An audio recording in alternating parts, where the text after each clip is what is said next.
I never needed your money, the black woman said, and the billionaire was speechless. He walked into my coffee shop thinking his billions could buy anything, including me. Designer suit, platinum watch, that smirk rich men wear when they think the world owes them something. But when I looked him in the eye and said 5 words that changed everything, his confidence crumbled instantly. Before we dive into this story that'll make you question everything you think you know about power and self-worth, hit that like button if you're ready for a tale that proves money can't buy respect. And stick around until the end, because what happened next will blow your mind.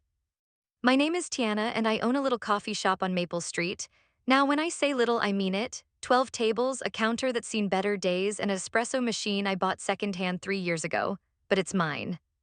Every scratch on those tables, every stain on the wooden floor, every perfectly imperfect thing about this place, it's all mine. You see, I didn't inherit this business. I didn't get a loan from daddy or win the lottery. I built this dream with my own 2 hands, $1 at a time.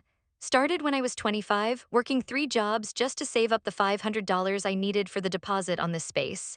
Everyone in the neighborhood told me I was crazy. This part of town was changing, they said. Gentrification was coming and little black-owned businesses like mine wouldn't survive. But I had something they didn't understand. I had my grandmother's voice in my head telling me that worth isn't measured in dollars but in the lives you touch. And every morning at 5 a.m., when I unlock that front door and flip on the lights, I remember why I'm here. See, this isn't just a coffee shop. It's Mrs. Johnson's morning routine after she drops her grandson at school. It's where college students come to study because they know I won't rush them to leave. It's where old Mr. Pete sits every Tuesday to remember his late wife, because this is where they had their first date 60 years ago. This place is woven into people's lives, and they're woven into mine. I remember the morning everything changed. It was a Thursday in October, one of those perfect fall days when the air is crisp and the leaves are just starting to turn. I was behind the counter grinding beans for the morning rush, humming to myself like I always do. The bell above the door chimed, and I looked up expecting to see one of my regulars. Instead, I saw him. David Sterling walked into my shop like he owned it. Actually, let me be more specific. He walked in like he owned everything, and my little coffee shop was just another thing he could add to his collection. I recognized him immediately. You don't live in the city without knowing that face. Tech billionaire, real estate mogul, the man who bought half the downtown area and turned it into luxury condos that none of the original residents could afford. He was exactly what you'd expect a billionaire to look like. That perfectly tailored navy suit that probably cost more than most people make in a month, a watch that caught the light every time he moved his wrist, hairstyled just so, not a strand out of place. But it was the way he carried himself that really told the story. He moved through the world like it was designed for his convenience. He didn't wait in line, just walked straight to the counter past Mrs. Rodriguez, who was ordering her usual café con leche, past the college student counting quarters for a small coffee, walked right up to me like the normal rules didn't apply to him, and maybe they didn't. When you have that kind of money, when you can buy anything you want, maybe you forget that some things, some people aren't for sale. He stood there for a moment, looking around my shop with this expression I'd seen before, not quite disgust, but something close to it. Like he was trying to figure out why anyone would choose to spend time in a place like this when they could be somewhere better, somewhere more expensive. Cute little place you have here, he said, and I swear I could hear the quotation marks around the word cute, like he was talking to a child who'd built a fort out of couch cushions. I smiled the way I smile at all my customers, even the ones who don't deserve it. Thank you, what can I get for you today? He waved his hand dismissively. Oh, I'm not here for coffee. Then he paused like he was reconsidering. Actually, I'll take whatever you recommend, but really I'm here to talk business. I started making him my signature drink, a double shot espresso with a touch of cinnamon and honey, something that had taken me months to perfect. As I worked, I could feel him watching me, studying everything about the shop like he was taking inventory. You know, he said, leaning against the counter in a way that made it clear he expected my full attention, this neighborhood is really changing. Property values are going up. Way up, someone with vision could make a lot of money here. I kept my eyes on the espresso machine. I'm sure they could. The thing is, he continued, there's only so much time before the big chains move in. Starbucks, Dunkin', all the usual suspects. When that happens, well, places like this tend to get squeezed out. I handed him his coffee and he took a sip. For just a second, his expression changed. Surprise, maybe, like he hadn't expected something this good from a place like this. This is excellent, he admitted, sounding almost annoyed about it. Thank you. He set the cup down and really looked at me for the first time, not at my shop, not at the customers, but at me. What's your name? Tiana? Well, Tiana, I'm David Sterling. You might have heard of me. I had, of course, but I just nodded politely. I'm going to make you an offer, he said, pulling out his phone and showing me something on the screen. I want to buy this place. Cash deal, close next week, $2 million. The coffee shop went quiet. Not completely. The espresso machine was still humming, someone was stirring sugar into their cup, but the kind of quiet that happens when everyone suddenly starts paying attention to a conversation that isn't theirs. $2 million. I'm not going to lie and say the number didn't hit me. $2 million would solve a lot of problems. I could pay off my student loans, help my mom with her medical bills, maybe even buy a house instead of renting that tiny apartment above the dry cleaner. But then I looked around my shop, really looked at it, at Mrs. Johnson in the corner grading papers from her third grade class, at the community bulletin board covered in local art shows and job postings and people looking for roommates. At the photos on the wall, pictures customers had brought me over the years, memories made in this space. This wasn't just a business to me, this was my life's work. This was proof that I could build something meaningful, something that mattered. This was my grandmother's legacy living on, showing that a black woman from the South Side could create something beautiful and lasting in a world that kept telling her she couldn't. I looked back at David Sterling, standing there so confident, so sure that everyone had a price. And I realized something that surprised even me. I wasn't angry, I wasn't insulted, I was actually a little sorry for him. I never needed your money, I said. The words came out quietly, but they might as well have been shouted. The entire coffee shop stopped. Mrs. Johnson looked up from her papers. The college student paused with his coffee halfway to his lips. Even the espresso machine seemed to hold its breath. David Sterling stared at me like I'd spoken in a foreign language. I'm sorry, what? I said I never needed your money. He laughed, but it wasn't a happy sound. Everyone needs money, that's how the world works. Your world, maybe not mine. I could see him trying to process this, trying to figure out what game I was playing. In his world, everything was a negotiation. Every no was just an opening bid. Look, he said, leaning forward like he was about to share a secret. I get it. You want to negotiate smart. How about 5 million? No, 7, no, $10 million. He said it like he was dropping a nuclear bomb. $10 million cash for this little coffee shop. Do you understand what kind of life that money could buy you? I took a deep breath. Around us, I could feel my customers watching, waiting to see what would happen next. These people who'd become my family over the past 3 years, these people who'd supported me through late rent payments and broken equipment and all the little crises that come with running a small business. Mr. Sterling, I said, can I ask you something? He nodded, probably thinking I was about to ask for more money. When was the last time you felt truly happy? The question caught him off guard. You could see it in his face, confusion, then irritation, then something deeper. Something that looked almost like pain. What does that have to do with anything? Just curious. When was the last time you woke up excited about your day? When was the last time you looked forward to going to work? He was quiet for a long moment. I don't see how that's relevant to our business discussion. It's relevant because this, I gestured around my shop, this makes me happy every single day. When I wake up at 4:30 in the morning, I'm not dragging myself out of bed. I'm excited to come here. I'm excited to see Mrs. Johnson and hear about her students. I'm excited to help the college kids fuel up for their exams. I'm excited to create something beautiful in the world, one cup of coffee at a time. I leaned forward, matching his earlier posture. Can you say the same about your work, Mr. Sterling? When you buy buildings and tear them down and put up luxury condos that price out the families who have lived here for generations, does that make you happy? His face had gone very still. I'm a businessman. I make smart investments. I'm sure you do, but that doesn't answer my question. The silence stretched between us. Around the shop, my customers had given up any pretense of not listening. This had become the morning's entertainment, and honestly, I didn't blame them. Finally, David Sterling spoke again, and his voice was different, smaller. You don't understand what it's like, he said. The pressure, the expectations, everyone wants something from you. Everyone's looking for an angle, a way to get close to your money. And there it was. The crack in the armor. So you decided to buy everything before anyone could take it from you? He looked at me sharply. That's a very simplistic way to put it. Is it wrong, though? Another silence, this one longer. I built my first company when I was 22, he said finally. Sold it for 50 million when I was 25. By 30, I was worth over $1 billion. And you know what I discovered? Money doesn't make people like you, it makes them want things from you. It makes them pretend to like you. Do you know how lonely that is? I felt something shift in my chest. Sympathy, maybe, understanding. So you use money to control things, I said gently. If you can buy it, you don't have to worry about losing it.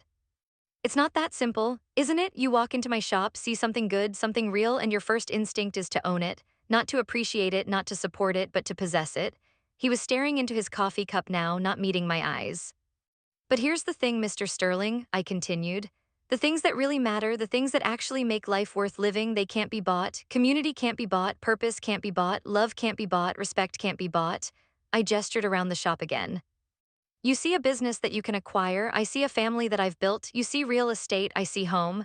But the money could give you freedom, he said, and I could hear something desperate in his voice now. You could do anything you wanted. I already am doing what I want.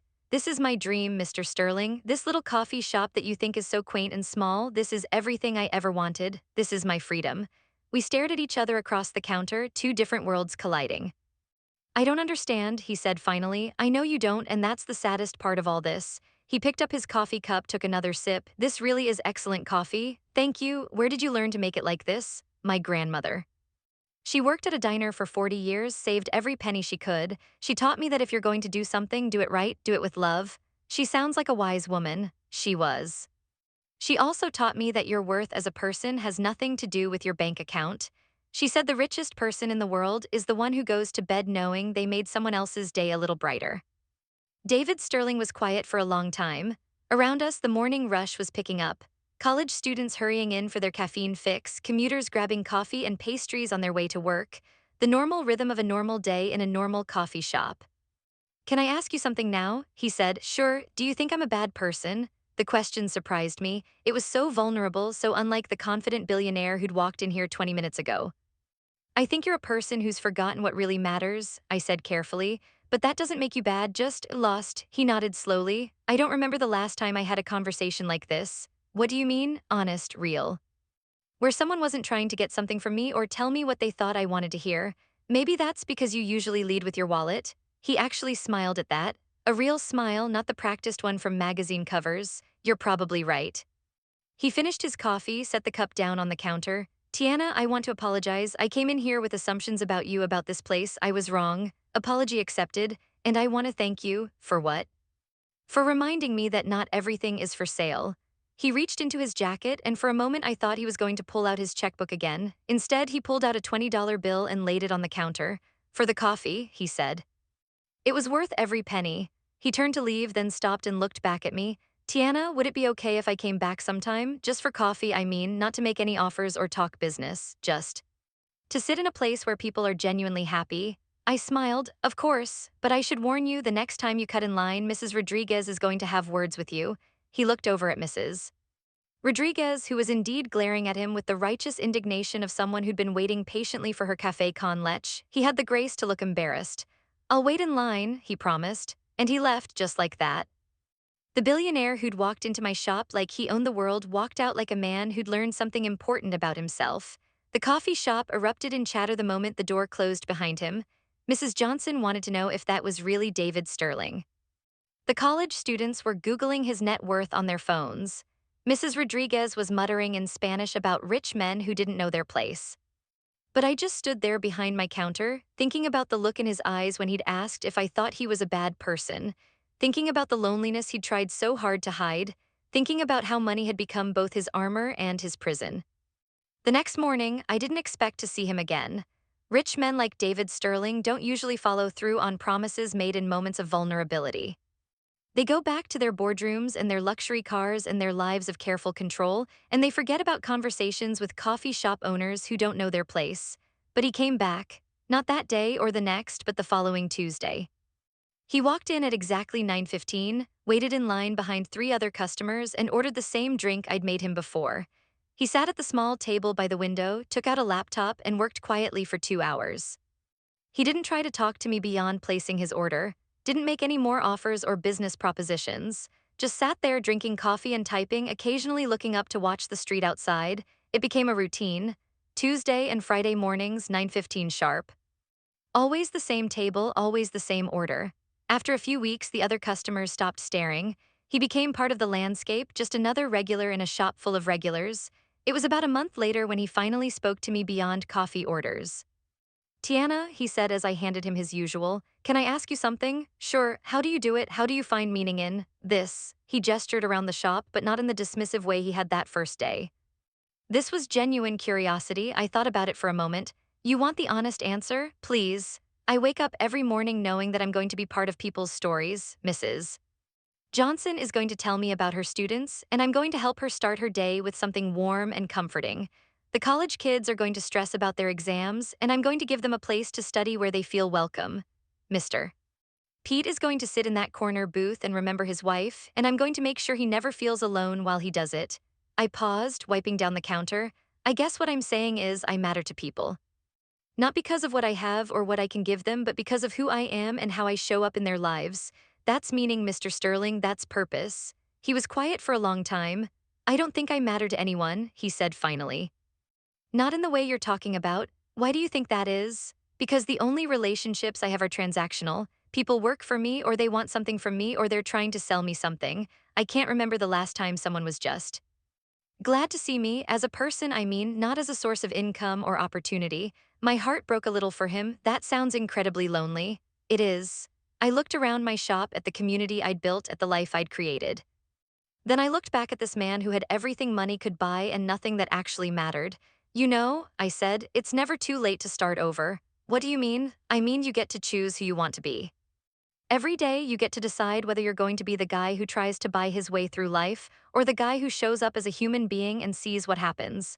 It's not that simple. You don't understand the obligations, the expectations. Mr. Sterling, I interrupted gently, with all due respect, that's an excuse. You're a billionaire. You have more freedom than almost anyone on earth. If you wanted to change your life, you could do it tomorrow. He stared at me and I could see the wheels turning in his head. What would that even look like? He asked. I don't know. What would make you happy? I honestly don't remember. Then maybe that's where you start. Maybe you figure out what brings you joy and you chase that instead of chasing the next deal or the next acquisition. Over the next few months, I watched David Sterling transform. It wasn't dramatic or sudden, change never is. But little by little, I saw glimpses of the person he might have been if money hadn't taught him to see the world as something to be owned. He started coming in more often.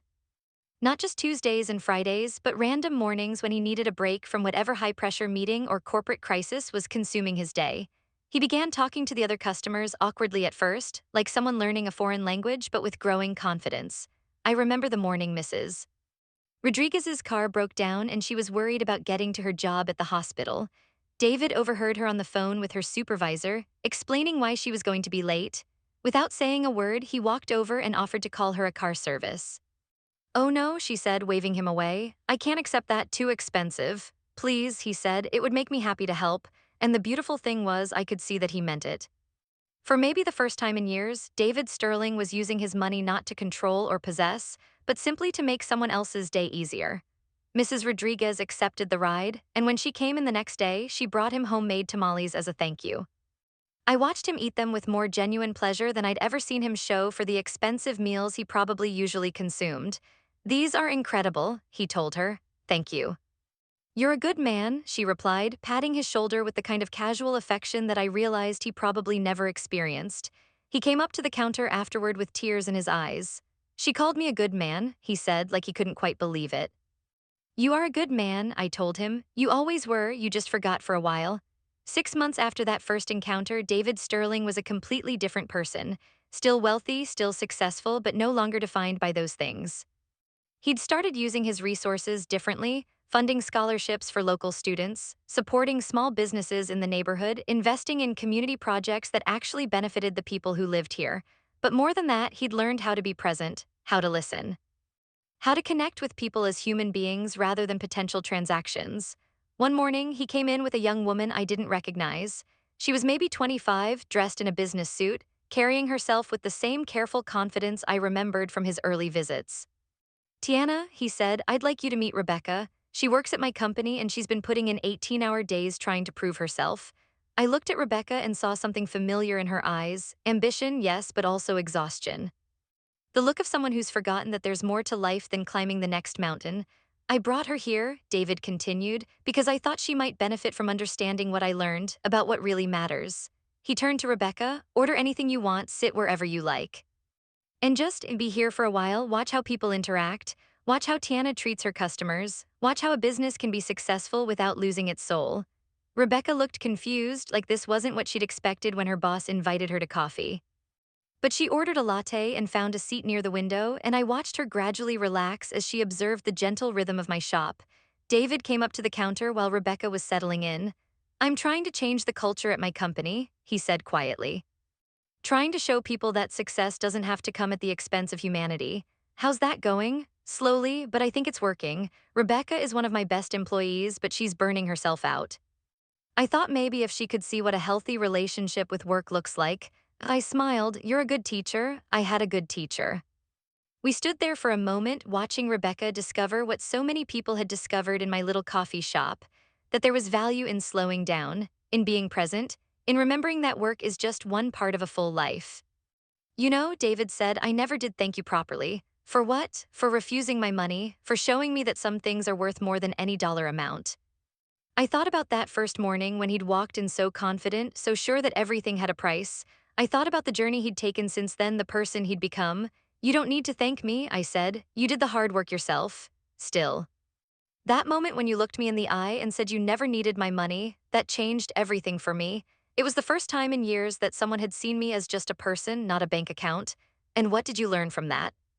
That respect can't be bought, that love can't be bought, that the things that actually make life worth living, community, purpose, genuine connection, none of that can be purchased, it has to be earned.